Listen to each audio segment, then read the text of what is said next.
Hello guys, welcome back to the ZK Programming Guide channel.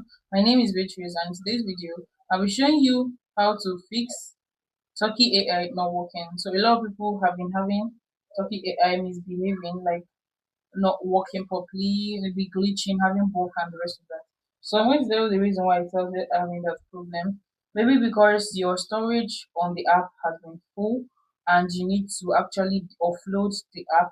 For people using an iPhone, and just go to the storage and you will click on offload. So let's do this for the Android users. You go to your phone settings and go to apps, right?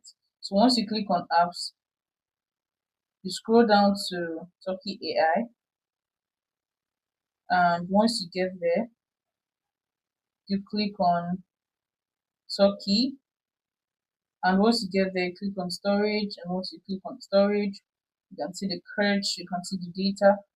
So for iPhone users, you need to upload the app and reinstall the app again. But for Android users, all you need to do is click on clear cache, clear data as well to delete. And once you do this, you have to delete the app, uninstall the app, and install the app once more again. So after doing that, reset your phone and also restart your phone, install the app again, and it's going to start working perfectly fine. If this guide was able to give a thumbs up and you could subscribe to get more tips like this. Thanks for watching guys. See you in my next video. Bye.